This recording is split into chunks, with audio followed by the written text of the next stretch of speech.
যতক্ষণে ভিডিওটি আপনাদের কাছে পৌঁছেছে, ততক্ষণে হয়তো সাকিব আল হাসান আরো কিছু দুর্দান্ত করে ফেলেছেন। At the time of making this video আমি দেখে ফেলেছিলাম সাকিব এক ওভার বল করে ১ মেডেন ২টো উইকেট পেয়ে বসে আছেন গ্লোবাল সুপার লিগে দুবাই ক্যাপিটালসের হয়ে।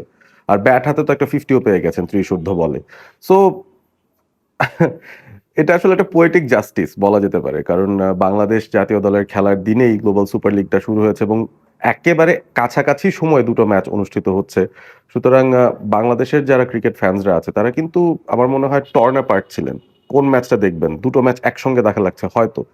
তবে শেষ পর্যন্ত সাকিব পুরোটুকু আলো কেড়ে নিয়েছেন বলা যেতে পারে। কারণ সাকিব আল হাসান যে পারফরম্যান্সটা দিয়েছেন সেই তুলনায় পুরো বাংলাদেশ দলটাকে খুব ধূসর মনে হচ্ছে। এবং আপনি থাম্বনেইলটা দেখলে হয়তো বুঝতে পারবেন। নাঈম শেখ আজকে ৪ নম্বরে ব্যাট করতে নেমেছেন। আমি জানি না সেটার পেছনে নিশ্চয়ই কোনো যুক্তি রয়েছে সেটা হয়তো টিম ম্যানেজমেন্ট আমাদের জানাতে পারবেন। নাঈম শেখকে অন্তর্ভুক্ত করা হয়েছিল আজকে এবং ৪ নম্বরে ব্যাটিং এ নামানো হয়েছিল। মুস্তাফিজ আজকে ছিলেন না। মুস্তাফিজের জায়গায় সাইফুদ্দিন তিনি সুযোগ পেয়েছেন। তাসকিন আহমেদ যথারীতি ছিলেন। রিশাদকে ব্যাক করানো হয়েছে। অনেক কিছু ঘটেছে বাংলাদেশের এই স্টার্টিং 11 এই এবং 11 টা দেখে আমার কাছে মনে হয়েছিল যে উইকেটটা তারা ঠিকমতো হয়তো রিড করে ভাবতে পেরেছে যে এখানে আসলে পেস বোলাররা যারা গতিতে বল করতে পারে এই ধরনের বোলার রাখাটা ভালো হবে। বাট যখন বাংলাদেশ ব্যাট করতে নামলো তখন মনে হয়েছে যে ব্যাপারটা উল্টো। মানে হতে পারে যে বাংলাদেশই আসলে মিসরিড করেছে উইকেট পড়তে। এখানে আসলে যারা চেঞ্জ অফ পেস বল করতে পারেন বা ক্রাফটি বোলিং যারা করতে পারেন, পেস বোলার হোক, স্পিনার হোক, তারাই সাফল্য পাবেন এবং তারাই পেয়েছেন। শেষ পর্যন্ত ইট ওয়াজ টু ইজি শ্রীলঙ্কার জন্য। আমি বাংলাদেশের ম্যাচটা নিয়ে একেবারেই খুব একটা ডিটেইলসে যাবোই না। কারণ খুব ডিসঅ্যাপয়েন্টিং একটা সময় আমাদের কেটেছে বলা যায়।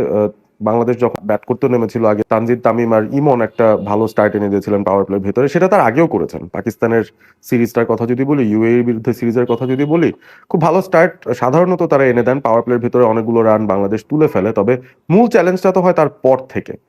৩ যখন লিটন নামছেন, ৪ হৃদয় নামছেন। তারপরে জাকের আলী যিনি টি-টোয়েন্টি ক্রিকেটে ভালো খেলেছেন, তাকে আমরা ড্রপ হতে দেখলাম। আজকে শামীম পাটোয়ারি এবং ৪ নম্বরে আজকে নাঈম শেখ নেমেছেন। ৫ নম্বরে শামীম পাটোয়ারি নেমেছেন। মানে একটুখানি অদ্ভুতুড়ে একটা ব্যাটিং লাইন আপ আমার কাছে মনে হয়েছে এবং সেই জায়গাটাতে অবভিয়াসলি বাংলাদেশ যখন ১৫৪ রানে শেষ করে, মনে হচ্ছিল যে এখানে ১৮০ রান ইজিলি হতে পারত। সেই জায়গাটায় আসলে পারেননি। বাংলাদেশের ব্যাটারদের সে অ্যাবিলিটি তারা দেখাতে পারেননি। হাতে প্রচুর উইকেট ছিল। আজকে ১০ নম্বরে সাইফুদ্দিনের নামার কথা বা তানজিম সাকিবের নামার কথা। অর্থাৎ আমরা টিল নাম্বার ১০ ব্যাটিং হয়তো পারতাম। তো এত লম্বা একটা ব্যাটিং লাইন-আপ নিয়েও যখন আপনি ৫০ ওভার পুরো ব্যাট করে ৫ টা উইকেট হারিয়ে মাত্র ১৫৪ রান করবেন একটা উইকেটে। হ্যাঁ, ইট ওয়াজ ডিফিকাল্ট। তবে এতই কি কঠিন ছিল কিনা সেটা নিয়ে কিন্তু একটা প্রশ্ন তোলাই যায়। যাই হোক, একটু বেশি বিস্তারিত জায়গায় চলে যাচ্ছি। আসলে ম্যাচটা আমরা ১৫৪ রান করে হেরেছি ব্যাপারটা সেখানেও না।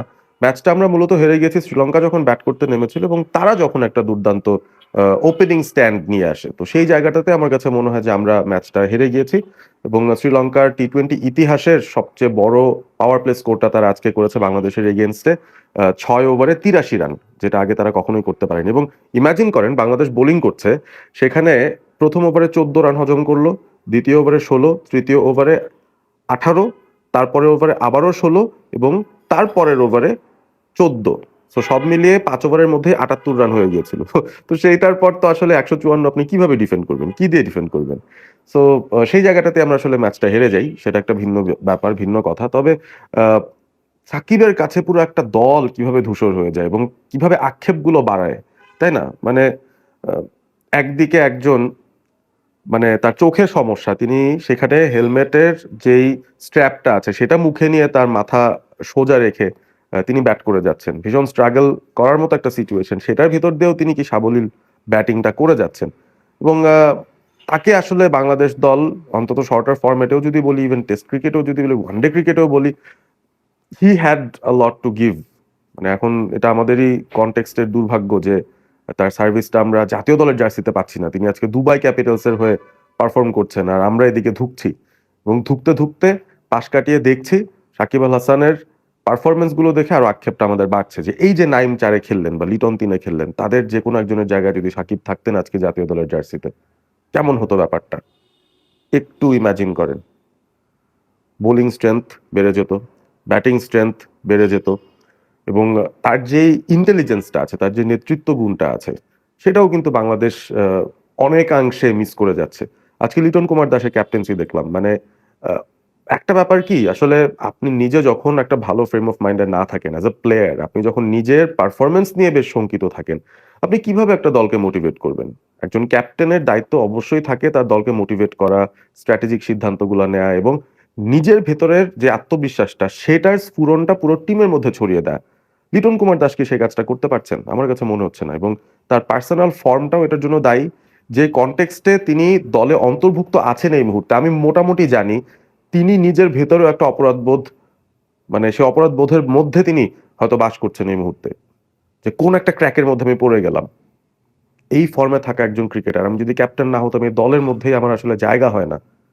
সে জায়গায় তিনি এখন ক্যাপ্টেন। বাংলাদেশ টিম এই বছর ৭ টা ম্যাচের মধ্যে ৬ টাতেই হেরেছে, একটা খালি জিতেছে। ইউএইর সঙ্গে সিরিজ হেরেছে। শ্রীলঙ্কার সঙ্গে পাল্লা খেলে তো ১ম ম্যাচটা হারলো। লিটন কুমার দাস ক্যাপ্টেন, নিজে অফ ফর্মে আছেন।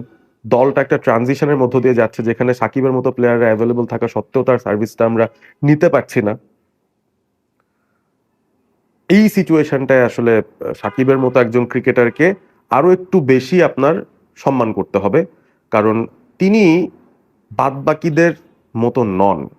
বাংলাদেশে খুব সেলডম আমরা ওয়ার্ল্ড ক্লাস তকমাটা ব্যবহার করি। সেই world class cricketer Shakib Al Hasan তার কাছে ধারেও এখনো পর্যন্ত বাংলাদেশ ক্রিকেটে অন্তত কাউকে এই সময়টায় এসে বা এই স্কোয়াডের ভেতরে আমরা কিন্তু খুঁজে পাচ্ছি না। আপনি বলতে পারেন মেহেদী হাসান মিরাজ শেষ ওডিআইয়ের পরে বলেছেন আমাদের দলটা ইয়াং, তাদেরকে সময় দিতে হবে। তবে এইটা কিন্তু আমার কাছে মনে হয় একটা এক্সকিউজের মতোই শোনাচ্ছিল। কারণ আ সাকিব আল হাসান বা তামিম বা মুশফিকুর রহিম বা মাহমুদুল্লাহ রিয়াদ তারা যখন ন্যাশনাল টিমে ঢুকেছিলেন তাদের বয়স কি ছিল? They were barely teenagers. সেই সময় থেকেই তো তারা কনসিস্টেন্টলি পারফর্ম করা শুরু করেছেন এবং একক প্রচেষ্টায় ম্যাচ জেতানোর সিচুয়েশন তৈরি করে দিয়েছিলেন। সো ওই যে কোয়ালিটিটা ওটা কিন্তু শুরু থেকে দেখলেই বোঝা যায় যে হ্যাঁ, ওর মধ্যে আছে ব্যাপারটা বা তার মধ্যে ব্যাপারটা আছে। বাংলাদেশের এই পুরো স্কোয়াডটা দেখে আপনার কি মনে হয় যে কোনো একজন পার্টিকুলার প্লেয়ার বা ২ জন ৩ জনকে দেখে আপনার মনে হচ্ছে যে না তাদের মধ্যে ওয়ার্ল্ড ক্লাস অ্যাবিলিটির একটা ছায়া বা ছাপ আমরা দেখতে পাচ্ছি? তাদের ভেতরে আমরা একটা সাকিব আল হাসান খুঁজে পাচ্ছি? আমার কাছে তো মনে হয় না। এখনো পর্যন্ত আমার আই টেস্ট বলে none of these players তারা ওয়ার্ল্ড ক্লাস ক্যাটেগরিতে হয়তো পৌঁছানোর ক্ষমতাটা রাখে। বাট দিন শেষে cricket is a team game এবং টিম গেমের মধ্যে আমরা একটা টিম নিয়ে কথা বলি। আজকের দিনটায় অবশ্যই দুঃখটা আরো বাড়ছে কারণ একজন ইন্ডিভিজুয়াল প্লেয়ার পুরো একটা টিমের যেই পারফরম্যান্স সেটাকে ধূসর করে দিয়েছে। আমাদের নিজের দেশের একজন প্লেয়ার সাকিব আল হাসান। তার কাছেই পুরো বাংলাদেশ টিম এখন উড়ে যাচ্ছে। দেখা যাক 2nd টি-20 ইন্টারন্যাশনালে আরো কোনো চমক আমরা স্টার্টিং 11 দেখতে পাই কিনা এবং অ্যাপ্রোচের কোনো পরিবর্তন দেখতে পাই কিনা বাংলাদেশের ব্যাটিংয়ে অন্তত বলতে হবে। খুব বেশি দিন বাকি নেই। ১৩ তারিখেই দ্বিতীয় টি-20 আই এবং আগে থেকে জানিয়ে রাখি আমি বাংলাদেশ বেতারে সংযুক্ত থাকবো সেই ম্যাচের ধারাভাষ্য নিয়ে। আপনারা যদি মনে করেন বাংলায় ধারাভাষ্যে আপনারা শ্রীলঙ্কা এবং বাংলাদেশের ম্যাচটা উপভোগ করতে চান তাহলে বাংলাদেশ বেতার টিউন করতে পারেন। আবারও জানিয়ে দিচ্ছি জুলাইয়ের ১৩ তারিখে বাংলাদেশ বনাম শ্রীলঙ্কার দ্বিতীয় টি-20 ম্যাচ সেটা দাম্বুলায় অনুষ্ঠিত হবে। সেই ম্যাচটা বাংলাদেশ না জিততে পারলে এই সিরিজ থেকেই তারা ছিটকে যাচ্ছে। সুতরাং ম্যাচটা জিতে অন্তত সিরিজে সমতায় আনার একটা চেষ্টা বাংলাদেশের মধ্যে যেন থাকে সেই আশাই রাখছি। ভালো থাকবেন সবাই।